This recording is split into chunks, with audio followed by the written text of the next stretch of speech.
Hey guys, Gabi here from Rage Studios, and today I'm gonna be reviewing the AstrHori 25mm f2.8 225x macro. So this is a very strong macro magnification, 2 to 5 times. The maximum I have done in this channel is 2 times, so this is gonna get me really close to my subject. It's basically like a microscope for me.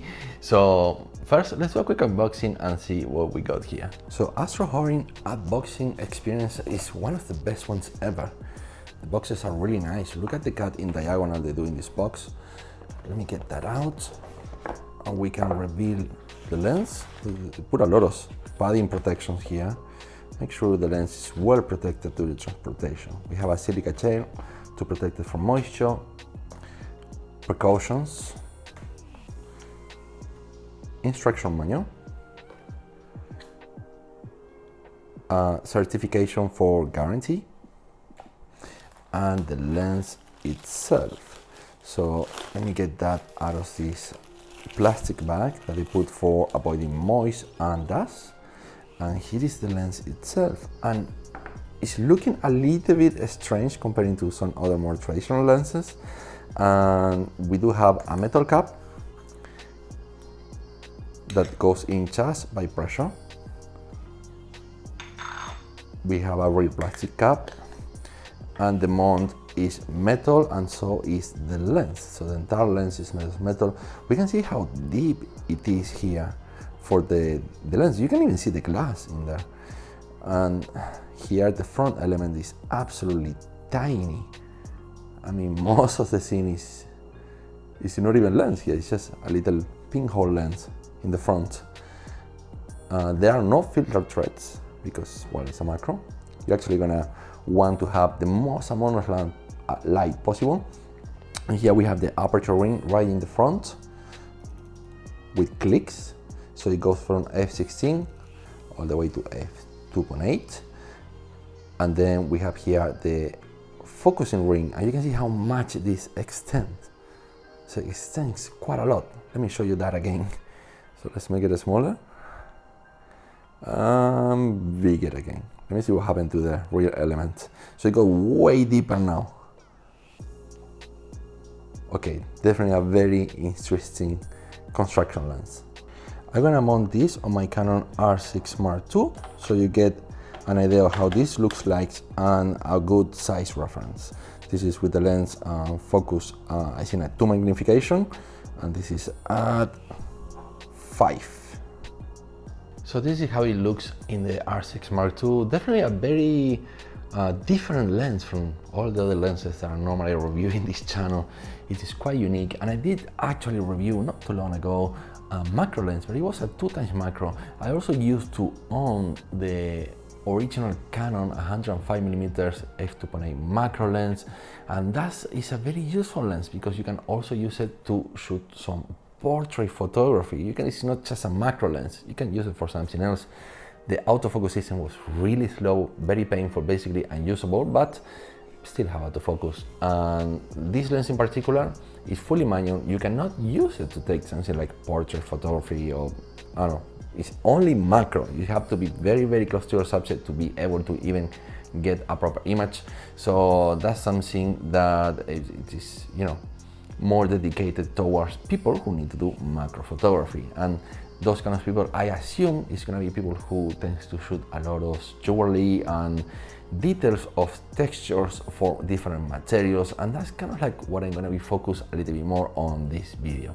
So just to give you an example of how close you need to be to get the texture of this blanket that I put here on the table, I'm gonna shoot the picture right now in front of the camera so you can actually see it. So, by the way, I have quite a lot of light coming from the window in here in my home, and I have set the pictures to be at 200 of a second. I set the aperture to f5.6. I'm probably gonna go to f4 so I get a little bit more light. And the ISO is, I have to keep it somewhere around 8000. So it's a really high ISO because these lenses are very thirsty for light. So you can see now how close I have to be. You can see the distance. I keep going. By the way, I'm at 2 times magnification. So somewhere around there I'm getting a very decent image. That was a little bit shaky. There, I got it. So yeah, you need to be very close, you need to have very steady hands. As a matter of fact, when you're doing macro photography, ideally you want to use a tripod. I'm just doing handheld here just so I do a demonstration of how close you need to be. So it's somewhere around there to get a picture at 2x magnification. But just to try this out and show you the distance I need to be, how close I need to be to get a picture in 5x magnification, I'm gonna try that again. Actually, the lens got darker, even so I didn't change any settings. It definitely got darker, so I'm gonna go ISO, I don't know, 12,000. And I don't wanna change the aperture because it's not gonna get a very, very shallow depth of field. Wow. There. Okay, so the distance didn't change much, but the magnification certainly did. Let me show you some pictures to better show you what this lens is capable of. As you can see, pictures are razor sharp.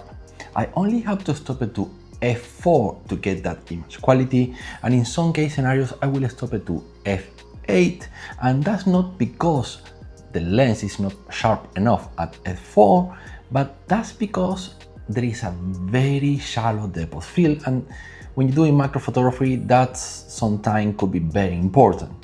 You could also shoot wide open at f2.8, but like I say, shallow depth of field, it is an issue. At least I'm not such an expert photographer when it comes to macro photography. I took all these shots with the camera mounted on a transverse tripod and two relatively powerful lights, so two 100-watt lights and one on each side to get as much light as possible because this lens is really hungry for light. With a shutter speed of 1/160, and I shoot all the pictures with a timer so I don't have any camera shake at the time of the shutter being triggered. There is no visible vignetting on any of these pictures, even so this is a full frame lens and I'm shooting on a full frame camera. So that's actually pretty good, and I haven't noticed much of any chromatic aberration, especially once stopped to f4. So there you have it. If you need a macro lens, I so highly recommend buying something like this lens. That's because you could actually save a lot of money buying this instead of something like from Canon or Nikon or Sony. This is a lot more affordable with incredibly image quality. And you know, when it comes to macro, the fact that it's manual, well, it's the same that if it's not manual.